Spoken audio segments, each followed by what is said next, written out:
साईश्वराय विद्महे सत्यदेवाय धीमहि तन्नः सर्वः प्रचोदयात्। ॐ साईश्वराय विद्महे सत्यदेवाय धीमहि तन्नः सर्वः प्रचोदयात्। ॐ साईश्वराय विद्महे सत्यदेवाय धीमहि तन्नः सर्वः प्रचोदयात्।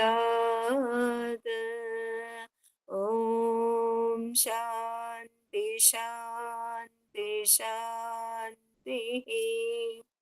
ശൈലജ വീഡിയോ ഓൺ ചെയ്തോളൂ കേട്ടോ.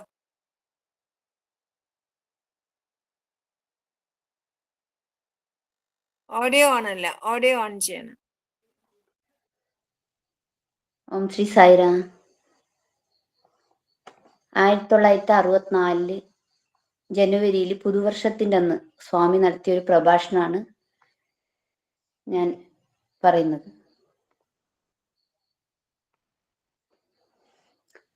പ്രേമസ്വരൂപരെ, സമയം നിറയ്ക്കാൻ കർമ്മവും തന്ന ഭഗവാനോട് നന്ദി ഉണ്ടായിരിക്കണം.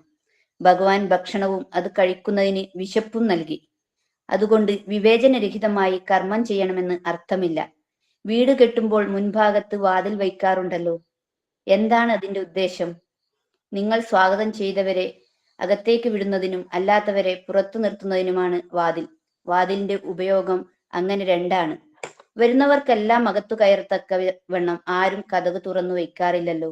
അതുപോലെ മനസ്സിൽ കടക്കുന്ന വികാരങ്ങളെയും ആശയങ്ങളെയും തിരഞ്ഞെടുക്കണം. അതം പതിപ്പിക്കുന്നവയെ പുറന്തള്ളണം. ശാസ്ത്രജ്ഞാനത്തെ അനുഭവമാകുന്ന മൂശയിൽ നിന്നും വീണ്ടെടുത്ത ജ്ഞാനത്തെ, അതായത് അനുഭവജ്ഞാനത്തെ സ്വീകരിക്കണം. എല്ലാ ജലവും ശുദ്ധജലമല്ല. കെട്ടിക്കിടക്കുന്ന ജലത്തേക്കാൾ നല്ലത് ഒഴുകുന്ന നദീജലമാണ്. നല്ല വെള്ളം മാത്രമേ കുടിക്കാവൂ.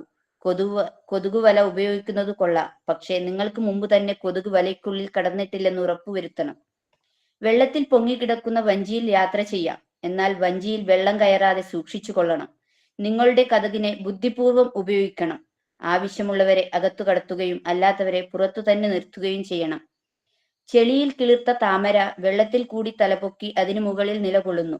അതിന് ജീവൻ പ്രദാനം ചെയ്യുന്നത് ജലമാണെങ്കിൽ കൂടി താമര നനയാൻ കൂട്ടാക്കുന്നില്ല. അതുകൊണ്ട് താമരയെ കണ്ടു പഠിക്കുക. അവധാനപൂർവം കർമ്മം ചെയ്താൽ കാഴ്ചപ്പാട് ആത്മപ്രകാശം കൂടുതൽ വ്യക്തമാക്കുന്നു. മനുഷ്യൻ ദൃശ്യപ്രപഞ്ചം കണ്ട് അത് സത്യമാണെന്നും അർത്ഥപൂർണമാണെന്നും തെറ്റിദ്ധരിക്കുന്നു. അതിന്റെ പിന്നാലെ പോകുന്നത് ഗുണകരമാണെന്ന് വിചാരിക്കുന്നു. തിമിരം കണ്ണിൽ വളർന്ന് കാഴ്ചയെ നശിപ്പിക്കുന്നു. തിമിരം കണ്ണിന്റെ ശത്രുവാണ്.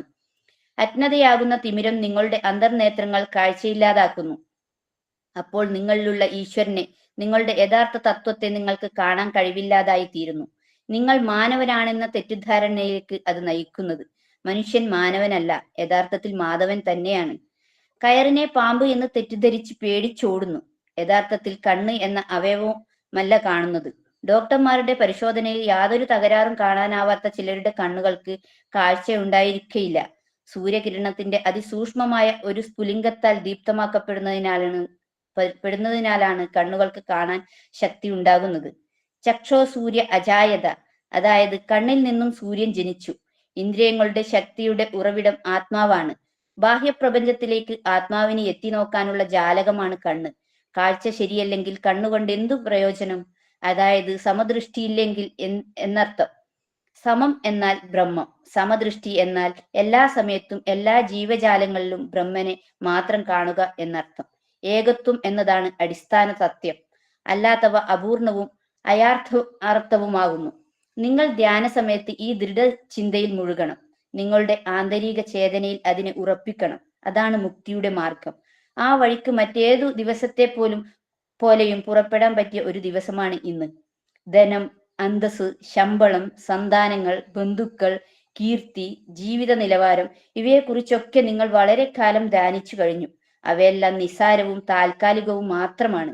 നിങ്ങളുടെ ഇച്ഛാശക്തിയെ നിത്യവും സത്യവും നിർമ്മലവും നിശ്ചലവുമായ ആ പരാശക്തിയിൽ ഉറപ്പിക്കുകയും അതിനെ ധ്യാനിക്കുകയും ചെയ്യുക. അവധാനലു മഹാഭാരതത്തിലെ ചില സംഭവങ്ങളെ കുറിച്ച് സംസാരിച്ചു. ഞാൻ മഹാഭാരതത്തിൽ നിന്നും ഒരേ ഒരു കാര്യം എടുത്തു പറയാം. നിങ്ങൾക്ക് മഹാഭാരതത്തോട് കൂടുതൽ താല്പര്യം വളരാൻ അത് സഹായിക്കും. ഭഗവാന് മായ എന്നൊരു ഭാര്യയും ആ ഭാര്യയിൽ മനസ്സ് എന്നൊരു പുത്രനുമുണ്ടായി. മനസ്സിന് പ്രവൃത്തി എന്നും നിവൃത്തി എന്നും 2 ഭാര്യമാരും അവർക്ക് യഥാക്രമം 100ഉം 5ഉം പുത്രന്മാരും ഉണ്ടായിരുന്നു. പ്രവൃത്തി മനസ്സിന്റെ ഇഷ്ടപ്പെട്ട ഭാര്യയായിരുന്നു. നിവൃത്തിയോട് ഭർത്താവ് കർക്കശമായി പെരുമാറുകയും അവളെ അവഗണിക്കുകയും ചെയ്തിരുന്നു. ഇത് കൗരവ പാണ്ഡവന്മാരുടെ കഥ തന്നെയാണ്. കുട്ടികളെല്ലാം ഒരേ സ്ഥലത്ത് താമസിക്കുകയും ഒരേ ഭക്ഷണം കഴിക്കുകയും ഒരേ ഗുരുമുഖത്തു നിന്ന് പഠിക്കുകയും ചെയ്തെങ്കിലും അവരുടെ സ്വഭാവത്തിന് വലിയ വ്യത്യാസമുണ്ടായി. പ്രവൃത്തിയുടെ മക്കളായ കൗരവന്മാർ ദുരയുള്ളവരും ദുഷ്ടന്മാരും സ്വാർത്ഥികളും അഹങ്കാരികളുമായിരുന്നു. പാണ്ഡവന്മാരിൽ ഓരോരുത്തരും ഓരോ സൽഗുണങ്ങളെ പ്രതിനിധീകരിച്ചു: സത്യം, ധർമ്മം, ശാന്തി, പ്രേമം, അഹിംസ എന്നിവയെ. അവ നിർമ്മലവും നിവൃത്തി പുത്രന്മാരുമായിരുന്നതിനാൽ ഈശ്വരൻ അവർക്ക് വഴികാട്ടിയായി. ഈശ്വരനെ തന്റെ സാരഥിയാക്കി പ്രതിഷ്ഠിക്കുന്ന ആർക്കും ഈശ്വരൻ വഴികാട്ടിയായിരിക്കും. ആ സ്ഥാനത്തെ അദ്ദേഹം നീചമായി കണക്കാക്കുകയില്ല. അദ്ദേഹം എല്ലാവരുടെയും സാരഥിയായ സാക്ഷാൽ സനാതന സാരഥിയാണ്. അദ്ദേഹം ഗുരുവിനെ തേടുന്നവർക്ക് ഗുരുവായും സഹായിയുമായിരിക്കും.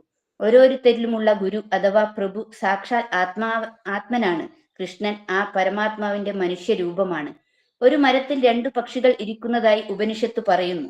ജീവാത്മാവും പരമാത്മാവുമാണ് ആ പക്ഷികൾ. വൃക്ഷമാകുന്ന ദേഹത്തിൽ അഥവാ പ്രകൃതിയിൽ അവ സ്ഥിതി ചെയ്യുന്നു. ഒരു പക്ഷി വൃക്ഷഫലത്തെ ഭുജിക്കുമ്പോൾ മറ്റേത് നോക്കിക്കൊണ്ടിരിക്കുന്നതേയുള്ളൂ, സാക്ഷിയായി മാത്രം. എന്നാൽ 2 പക്ഷികൾ 2ആയി തോന്നുമെങ്കിലും യഥാർത്ഥത്തിൽ 1 മാത്രമേയുള്ളൂ എന്നതാണ് അത്ഭുതം. അവ ഒരേ വസ്തുവിന്റെ 2 ഭാവങ്ങൾ മാത്രമാണ്. വായുവിലെ നീരാവി ദൃഷ്ടിഗോചരമല്ല. അതിന് രൂപമോ ആകൃതിയോ ഇല്ല. പക്ഷെ അത് കാഠിന്യമുള്ളതും ഘനമുള്ളതും തണുത്തതുമായ ഹിമം തന്നെയാണ്. നിരാകാരവും സാകാരവും ഒരേ ശക്തിയുടെ 2 ഭാവങ്ങൾ മാത്രമാണ്. ഘടികാരത്തിന്റെ മിനിറ്റ് സൂചിയാണ് ജീവാത്മാവ് അഥവാ പഴം തിന്നുന്ന പക്ഷി. അത് വട്ടം ചുറ്റിക്കൊണ്ടിരിക്കുന്നു. മണിക്കൂറിനെ കാണിക്കുന്ന സൂചിയുടെ ചലനം സാവധാനവും നിശബ്ദവും അന്തസ്സോടും കൂടിയതുമാണ്. അതാണ് പരമാത്മാവ്. മണിക്കൂറിൽ ഒരു പ്രാവശ്യം 2ഉം ഒന്നിച്ചു ചേരുന്നു. പക്ഷെ ജീവാത്മാവിന് ആ സാക്ഷാത്കാരം സത്യമായി തീരുന്നില്ല. അതിന്റെ അമൂല്യമായ അവസരം നഷ്ടപ്പെടുന്നതിനാൽ വീണ്ടും വീണ്ടും ഘടികാരത്തിന് ചുറ്റും ഓടിക്കൊണ്ടിരിക്കുന്നു. 2ഉം തമ്മിൽ ലയിക്കുമ്പോൾ മാത്രമാണ് മുക്തി സിദ്ധിക്കുന്നത്. സത്യത്തിന്റെ പാതയിലെ തടസ്സങ്ങൾ നീങ്ങിക്കഴിഞ്ഞാൽ വിമോചനം സിദ്ധിച്ചു. അതുകൊണ്ടാണ് മോക്ഷം ഇപ്പോൾ തന്നെ, ഈ ജന്മത്തിൽ തന്നെ കരസ്ഥമാക്കാവുന്ന ഒന്നാണെന്ന് പറയുന്നത്. പഞ്ചഭൂത നിർമ്മിതമായ ശരീരത്തിന്റെ നാശത്തിന് വേണ്ടി കാത്തിരിക്കേണ്ടതില്ല. നിങ്ങളുടെ കർമ്മം ഭാരമായി ഒരിക്കലും തോന്നരുത്. ആ തോന്നൽ ചെയ്ത കർമ്മം വേണ്ട വിധത്തിലായില്ല എന്നതിന്റെ തെളിവാണ്. നിങ്ങളുടെ പുരോഗതിക്ക് സഹായിക്കുന്ന ഒരു കർമ്മവും ഭാരമായി തോന്നുകയില്ല. മനസാക്ഷിക്ക് എതിരായി പ്രവർത്തിക്കുമ്പോൾ മാത്രമാണ് ഭാരം തോന്നുന്നത്. നിങ്ങളുടെ കർമ്മത്തെ തിരിഞ്ഞു നോക്കി അതിന്റെ വ്യർത്ഥതയെ കുറിച്ച് നെടുവീർപ്പിടുന്ന ഒരു സമയം വരും. അവസരം കഴിയുന്നതിന് മുമ്പ് നിങ്ങളുടെ മനസ്സിനെ ഭഗവാന് അർപ്പിക്കുക. സ്വന്തം ഇഷ്ടം പോലെ ഭഗവാൻ അതിനെ രൂപപ്പെടുത്തട്ടെ. ഭഗവത് സേവയ്ക്കു വേണ്ടി മനസ്സിനെ ഒരുക്കിയാൽ അത് താനെ ഒരുങ്ങിക്കൊള്ളും. നല്ല ആഭരണമല്ല സ്വർണ്ണപ്പണിക്കാരനെ ഏൽപ്പിക്കുന്നത്.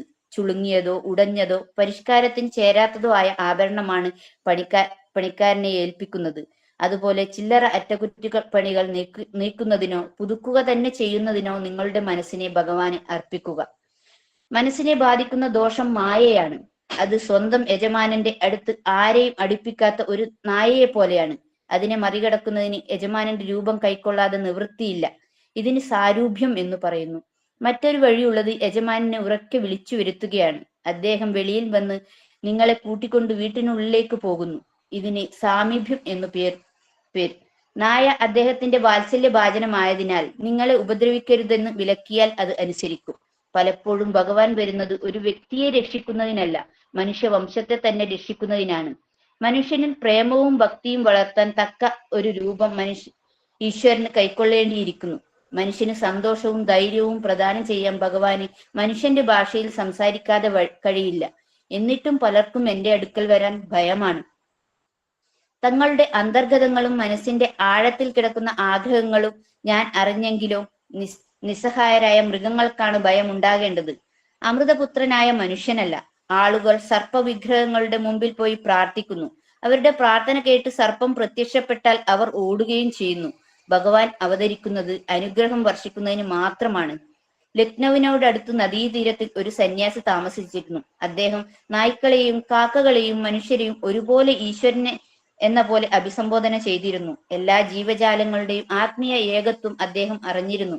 അതാണ് ജ്ഞാനത്തിന്റെ അത്യുന്നത ഭക്തിയുടെയും ഫലം.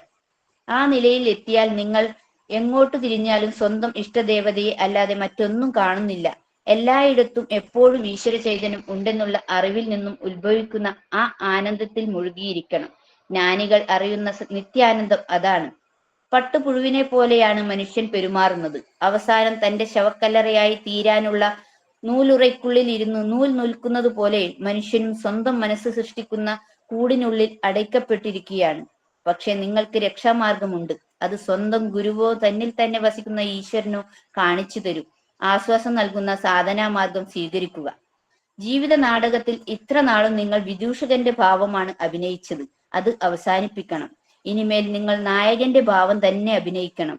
കഴിഞ്ഞതെല്ലാം മറന്ന് തെറ്റോ നിരാശയോ ഉണ്ടാകുമോ എന്ന് ബന്ധപ്പെടാതിരിക്കണം. അങ്ങനെ ഉടൻ ഒരു തീരുമാനത്തിലെത്തി മുന്നോട്ടു പോവുക. ദിവസവും നിങ്ങൾ ചെയ്യുന്ന തെറ്റുകളെല്ലാം ഒരു ഡയറിയിൽ കുറിച്ചു വയ്ക്കാൻ ചില ഗുരുക്കന്മാർ ഉപദേശിക്കുന്നു. ഒരു ആത്മീയ വ്യായാമം എന്ന നിലയിൽ വീണ്ടും അത് വായിച്ച് തെറ്റ് ചെയ്യാതിരിക്കാൻ ഒരു നിശ്ചയം സ്വയം ചെയ്യാൻ അവർ ആവശ്യപ്പെടുന്നു. ഇത്തരം എഴുത്തും വായനയും അക്കാര്യങ്ങൾ മനസ്സിൽ കൂടുതൽ ദൃഢമായി പതിയുന്നതിനാണ് സഹായിക്കുക. ദുശ്ചിന്തകൾക്ക് പകരം സൽചിന്തകൾ വഴി മനസ്സിനെ ശുദ്ധീകരിക്കുക ആയിരിക്കും കൂടുതൽ അഭികാമ്യം. നിങ്ങൾക്ക് ഓർക്കാൻ ഇഷ്ടപ്പെടാത്ത കാര്യങ്ങൾ മറന്നു കളയൂ. ഓർമ്മിക്കാൻ അർഹങ്ങളായ ചിന്തകൾ മാത്രം ഉണ്ടാകട്ടെ. ആധ്യാത്മിക പുരോഗതിക്ക് ബുദ്ധിപൂർവമായ മാർഗം അതാണ്. സായിരാം. പറഞ്ഞോളൂ ശൈലജ.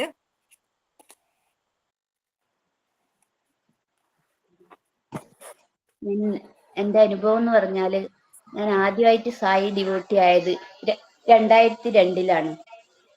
2002 എന്റെ കല്യാണമായിരുന്നു. അന്ന് മധൂർ സിദ്ധിവിനായക ക്ഷേത്രത്തിലായിരുന്നു കല്യാണം. നമ്മൾ കല്യാണം കഴിഞ്ഞ് അമ്പലത്തിന് ചുറ്റു വരുന്നോണ്ടിരിക്കുകയായിരുന്നു. അപ്പം എനിക്ക് സ്വാമിയെ കുറിച്ച് ഒന്നും അറിയില്ലായിരുന്നു. ഈ സായി ഡിവോട്ടി ആയിരുന്നു ഹസ്ബൻഡ് എന്ന് മാത്രം അറിയാം. നമ്മൾ അമ്പലത്തിന് ചുറ്റും വരുമ്പോ ഒരു പശു പെട്ടെന്ന് വന്നിട്ട് എന്റെ മാലേരെ താലിയായത് അത് പൂവിന്റെ മാലേരെ താഴെയില്ല ആ 3 പൂക്കളുണ്ടല്ലോ, അതിൽ നിന്നൊരു പൂ കടിച്ചെടുത്തു. മാല പൊട്ടിക്കാണ്ട്. പശു അടുത്തേക്ക് വരുമ്പോ എല്ലാരും വിചാരിച്ചു പട്ടുസാരി ചോന്നതായത് കൊണ്ടായിരിക്കാം വരുന്നതെന്ന് എല്ലാരും ഓടിക്കാൻ ശ്രമിച്ചു. പക്ഷെ പശു പോവാണ്ട് വന്നിട്ട് എൻ്റെ ഒരു മാലയിൽ നിന്ന് ഒരു പൂ മാല പൊട്ടാണ്ട് പറിച്ചെടുത്തു.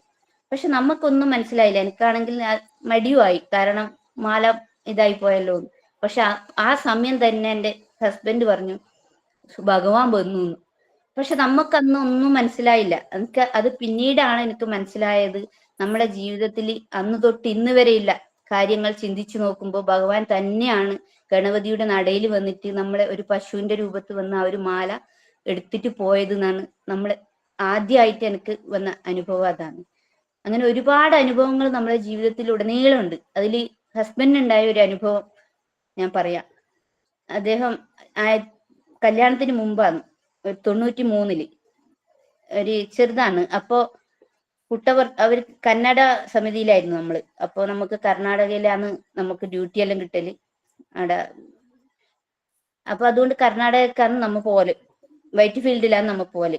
ഒരു ദിവസം വീട്ടിൽ നിന്ന് എല്ലാവരോടും, വീട്ടിൽ നിന്ന് അങ്ങനെ വിടലൊന്നും ഇല്ല, ഇങ്ങനെ വൈറ്റ് ഫീൽഡിലേക്ക് അങ്ങനെ പോവാൻ, സ്വാമിനെ കാണാൻ പോവാനെല്ലാം അങ്ങനെ വിടുന്ന ഒരു സമയമല്ലായിരുന്നു. അപ്പൊ ഇവര് ഇളയമേരെ മോളുണ്ടാടാ, കോടിഹള്ളി അറിയുന്ന സ്ഥലത്ത്. അങ്ങനെ ഇവര് ഇളയമേരെ മോളെ വീട്ടിലേക്ക് എറിഞ്ഞിട്ട് വീട്ടിൽ നിന്ന് പോയി. അവിടുന്ന് സ്വാമിനെ കാണുമെന്ന് പറഞ്ഞിട്ടുണ്ട്, കാണാനും പോകുന്നു. അങ്ങനെ രാവിലെ 5 മണിക്ക് കോടിഹള്ളി അറിയുന്ന സ്ഥലത്ത് നിൽക്കുന്നു.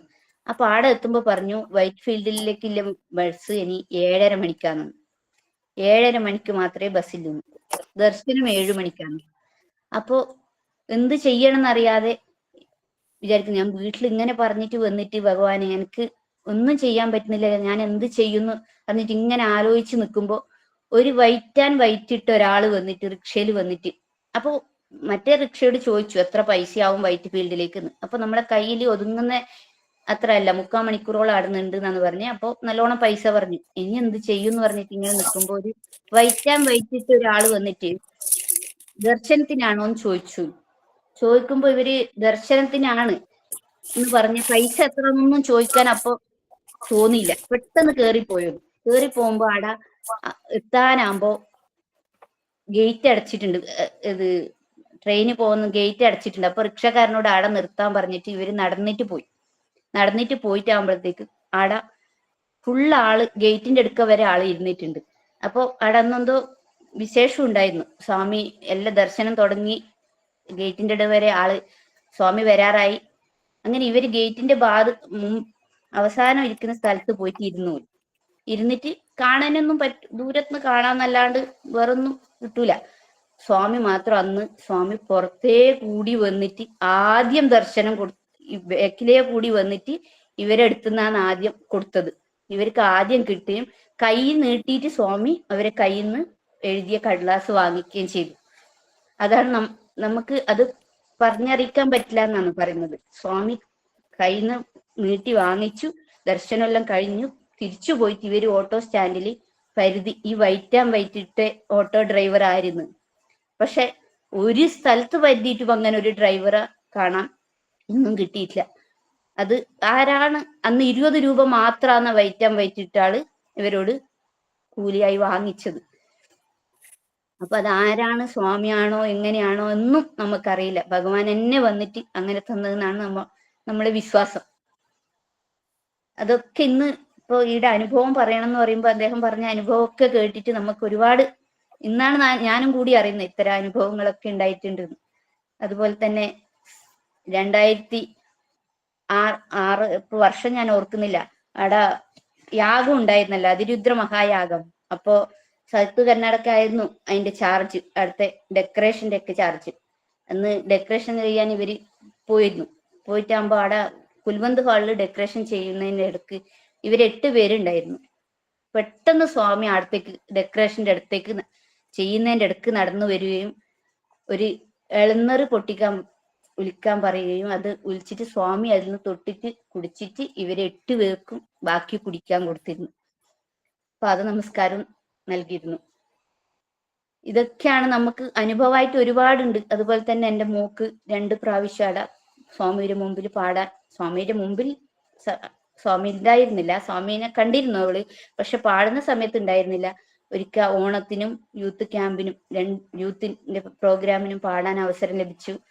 പിന്നെ ഏറ്റവും കൂടുതലായിട്ടുള്ള അനുഭവം ഞാൻ പറഞ്ഞു, എനിക്ക് എന്നെ തന്നെ മാറ്റാൻ ഇപ്പൊ പറ്റുന്നുണ്ട്. നമ്മളിലുള്ള മോശം ചിന്തകളും മോശം കാര്യങ്ങളും നമ്മൾ ചെയ്തു പോകുന്നു മനുഷ്യനായി. അപ്പൊ പക്ഷെ അതിന്ന് ഒരു മാറി വരാനും മാറി ചിന്തിക്കാനും ഭഗവാന്റെ ഈ ലൈനിൽ വന്നതുകൊണ്ട് നമുക്ക് സാധിക്കുന്നുണ്ട്. ഇതാണ് എൻ്റെ ഒരുപാട് അനുഭവങ്ങൾ ഉണ്ടെങ്കിലും ചുരുങ്ങിയ രീതിയിൽ പറഞ്ഞ് അവസാനിപ്പിക്കുന്നു. സായിരാം. ഭഗവാന്റെ പ്രഭാഷണം.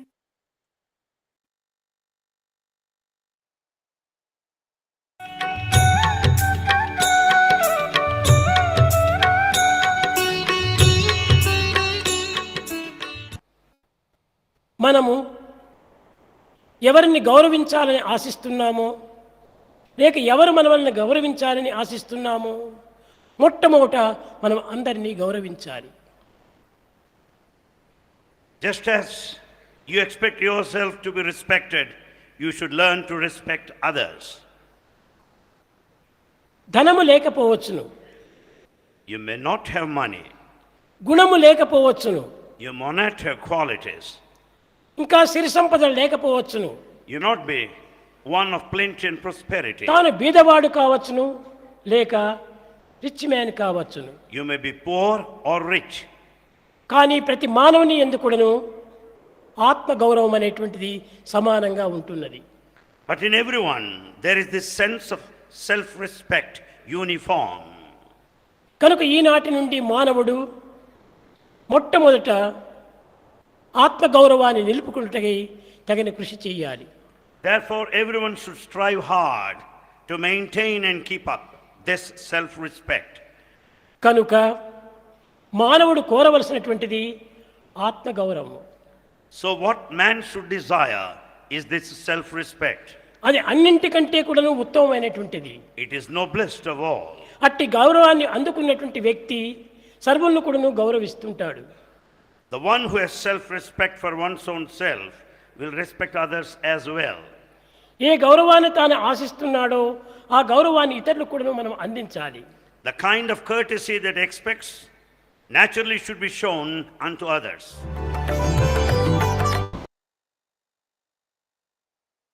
അതിന് ശശിധര MK അല്ലേ, പാടിക്കോളൂ. അതെ അതെ.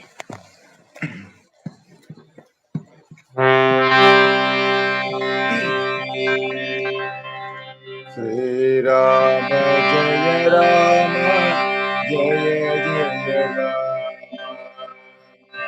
ശ്രീരാമ ജയ രാമ ജയ ജയ രാമ, ശ്രീരാമ ജയ രാമ സുന്ദര രാമ, ശ്രീരാമ ജയ രാമ സുന്ദര രാമ,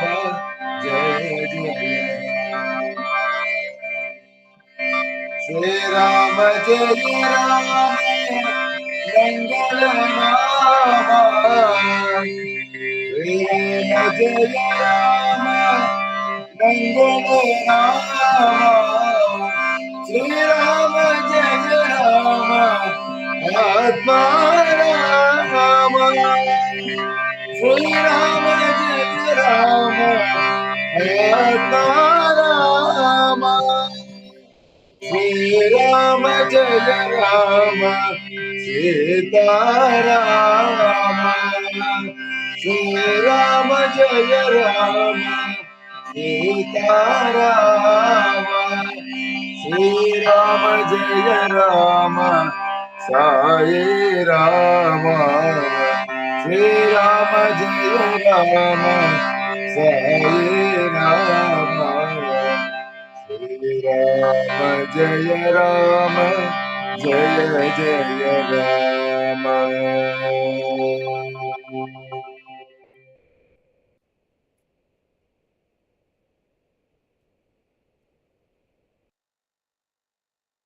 സായിരാം. ഭഗവാന്റെ ഉപമ, സായി ഉപമ. ഒരു പാത്രത്തിൽ വെള്ളമുണ്ടെങ്കിൽ ചന്ദ്രബിംബം അതിൽ പ്രതിഫലിക്കുന്നു. അതുപോലെ നിങ്ങളുടെ ഹൃദയത്തിൽ പ്രേമമാകുന്ന ജലം ഉണ്ടെങ്കിൽ ഈശ്വരനെ അതിൽ ശരിയായി ദർശിക്കുവാൻ കഴിയും. ഈശ്വരന്റെ പ്രതിബിംബം നിങ്ങളുടെ ഹൃദയമാകുന്ന ജലത്തിൽ പതിക്കുന്നു. നിങ്ങളുടെ ഹൃദയത്തിൽ ഈശ്വരൻ പ്രതിബിംബിക്കുന്നില്ലെങ്കിൽ അതുകൊണ്ട് ഈശ്വരൻ ഇല്ല എന്ന് അർത്ഥമാകുന്നില്ല. അത് നിങ്ങളിൽ പ്രേമം ഇല്ല എന്നാണ് വെളിപ്പെടുത്തുന്നത് എന്ന് ഭഗവാൻ പറയുന്നു. ജയ സായിരാം. സമസ്തലോകാ സുഖിനോ ഭവന്തു, സമസ്തലോകാ സുഖിനോ ഭവന്തു, സമസ്തലോകാ സുഖിനോ ഭവന്തു. ഓം ശാന്തി ശാന്തി ശാന്തി.